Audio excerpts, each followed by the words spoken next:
Nabi Sulaiman siapa yang tuan? Selepas Nabi Daud ayahnya wafat, Nabi Sulaiman lah yang paling warang, yang paling alim atas muka bumi Allah. Kaedah dia begitu. Semua rasul adalah di kalangan yang paling alim dan yang paling saleh di atas muka bumi ketika itu. Macam Nabi Musa, dia lah yang paling alim, paling saleh.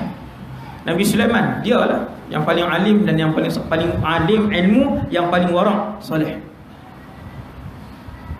Raja kedua yang menguasai barat ke timur, subhanallah, mengekalkan iman dan warak dia yang tinggi. Yang ni hebat tuan. Tuan-tuan tengok manusia, bukan kata kuasa, kaya cukup lah. Makin kaya makin menunduk atau makin kaya makin bongkak? Jawapan dia kaedah daripada zaman Nabi Adam sampai kiamat, semakin kaya mesti semakin bongkak. Yang ni kaedah. Tu cerita dengan penuh keyakinan. Saya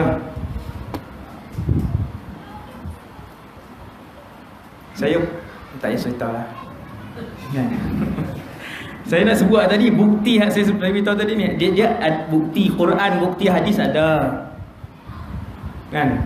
Bila saya baca Quran, saya baca hadis, manusia bila dia bertambah popular, bila dia tambah kuasa, bila dia tambah kaya, dia mesti semakin bongkak. Saya baca hadis tengok. Dan saya hidup dengan masyarakat tengok. Sama macam yang diceritakan oleh Nabi SAW. Benar ya Rasulullah apa yang kamu sebut. Makin kaya dia makin jauh dengan Allah, dia makin bongkak dengan manusia. Sebab tu Nabi sebut, qumtu ala babil jannah, aku pernah berdiri di depan pintu syurga, dan aku mendapati kebanyakan penghuni syurga adalah di kalangan orang fakir dan miskin. Tak perasan ke hadis tu?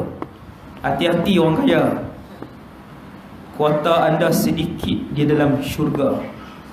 Hati-hati orang kaya. Aku berdiri di depan pintu syurga, aku mendapati kebanyakan majoriti penghuni syurga di kalangan fakir dan miskin. Tajuk lain, habis. Ya'juj wa Ma'juj, Zulqarnain, Allah bagi kuasa kepada dia, ke semua kelengkapan. Tuan-tuan bayang kaya mana tuan-tuan, barat ke timur. Jadi Sultan Brunei pun tak larat makan dah duit. Kekayaan yang Allah bagi, antara sultan yang kaya kan. Ini bukan Sultan Brunei tuan, Zulqarnain. Sudah kaya, wali pula. Bukan orang soleh biasa ni, wali. Dan sebahagian ulama sebut bukan wali, Nabi. Zulqarnain ni satu daripada 124,000 Nabi itu, dia salah seorang. Sudahlah tinggi kedudukan dia, raja, kemudian kaya, kemudian pemerintahan dia barat ke timur, wali pula. Sebab tu kita semua yang susah, yang biasa-biasa ni, tak payah belagaklah depan pekerja masing-masing. Tak payah sombonglah depan staf masing-masing. Ada 200 staf, tak payah sombonglah, baru 200. Dulu pernah hidup satu manusia yang di bawahnya bilion orang, dan dia seorang Nabi, dia seorang wali, Zulqarnain. Allah sebut 3 pengembaraan Zulqarnain dalam Quran. Saya ringkaskan 8.30 dah, macam 5 minit. Alhamdulillah, cepat masa. Lega saya. Allah sebut dalam Quran 3 pengembaraan Zulqarnain. 1 ke barat, 2 ke timur, 3 ke Ya'juj Ma'juj tu. Saya tak perincikan. Apabila Zulqarnain mengembara, dia membawa ke semua bala tentera dan juga cendekiawan-cendekiawannya, profesional dan para ulama, semua dia bawa. Hebat tuan-tuan, tak boleh nak bayang kan, teringin. Teringin dalam syurga nanti dan minta, ya Allah, boleh tak pasang filem Zulqarnain, tapi hak betul punya. Nak tengok daripada awal Zulqarnain dilahirkan sampai dia wafat. Ni bila kita baca Quran, lintas dalam hati kita, ya Allah, nanti masuk syurga insya-Allah kan. Nak teringin nak tengok cerita penuh ni. Allah Ta'ala cerita berapa ayat yang tuan ni, ringkas ya, campur hadis sikit, cerita penuh. Dia akan bawa bala tentera dia, kemudian dia bawa kepakaran, keseluruhan kepakaran dia. Keseluruhan kepakaran ni tuan-tuan bayang, semua kemahiran yang ada ni ada dalam rombongan itu.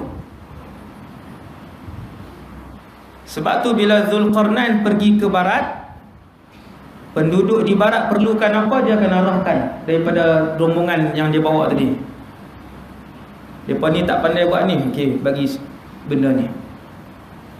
Kemudian dia ke timur, Zulkarnain ke timur. Timur mana? Wallahu a'lam. Sebab timur atas muka bumi ni pun bergantung kepada tempat dia bergerak, negeri mana. Timur Malaysia dengan timur Mesir, timur Libya tak sama.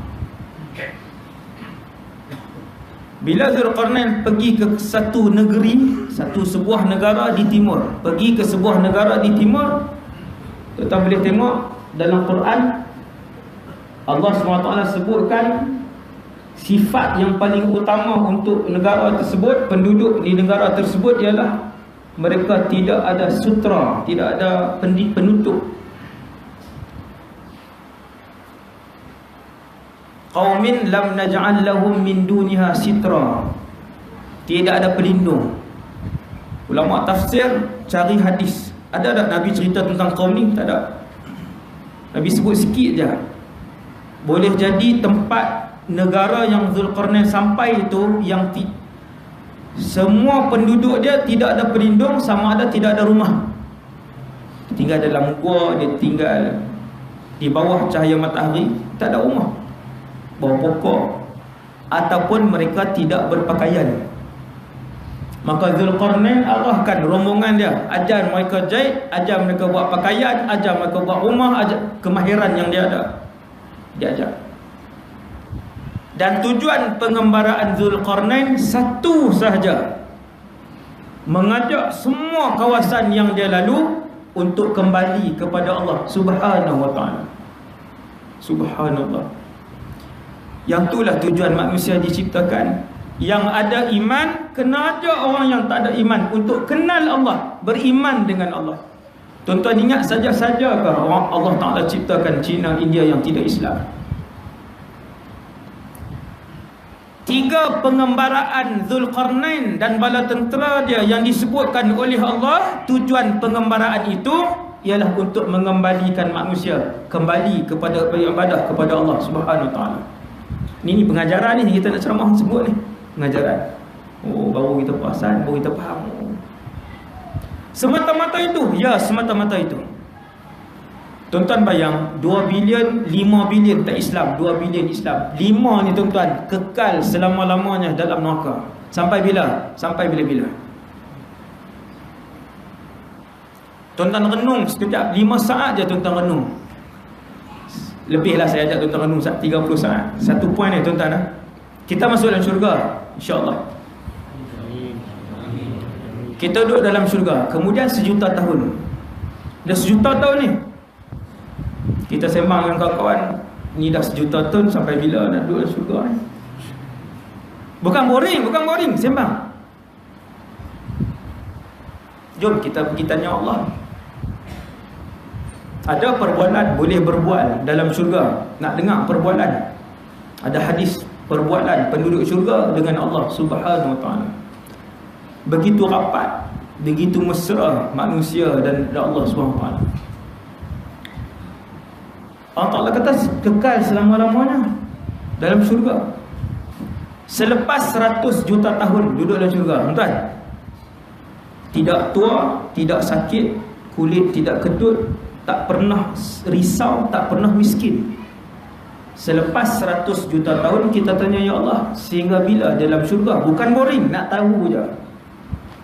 100 juta tahun.